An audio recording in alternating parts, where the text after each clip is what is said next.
Is it really true, my friends? Is it really true, my brothers and sisters, that wealth equals happiness? Is it really true? Of course.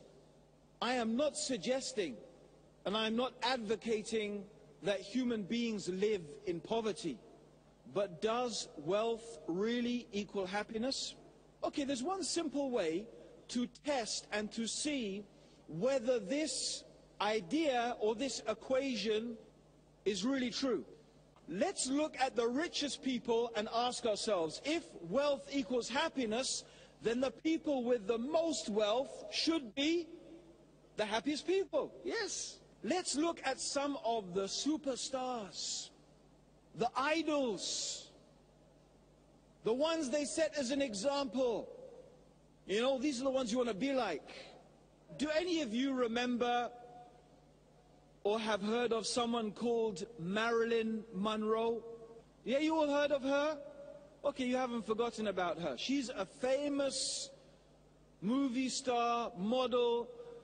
They called her a goddess in the 1960s. So, what was she lacking? Wasn't she, at least according to so many people, wasn't she beautiful?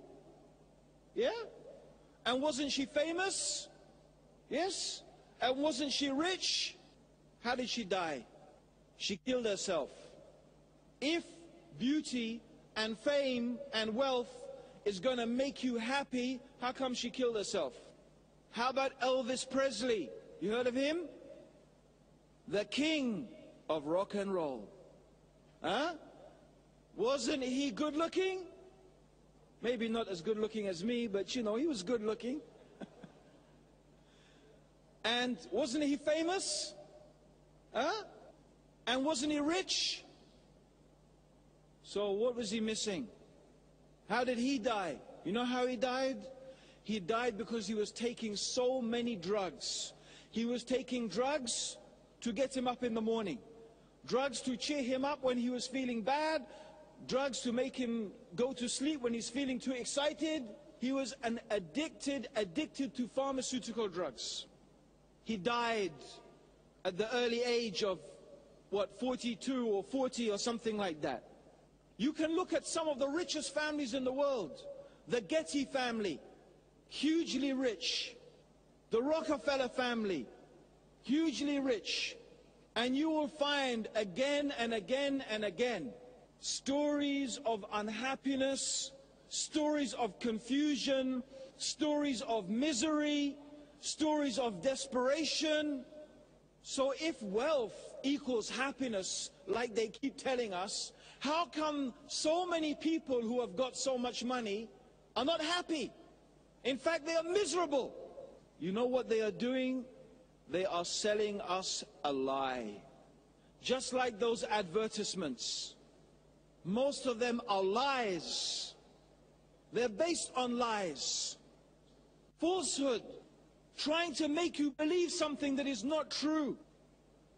But in the meantime, we are all caught up in this because it looks exciting. It looks fun. It looks like we want to do that. That's the lifestyle. The girls, the drink, the music.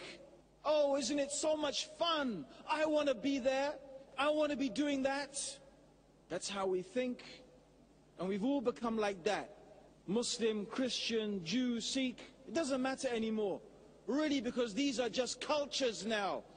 And I'm going to be talking about that in another lecture. Culture confusion. Because religion has become, for most of us, like a culture. Like a type of food that we like to eat. A type of dress that we like to wear. It's not really something deep in our hearts. It's not something anymore that transforms us as human beings and gives us direction and gives us values. No. Religion has become empty rituals, meaningless rituals. We say words we don't understand.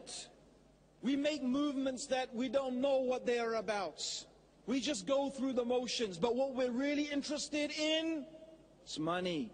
Give me the money.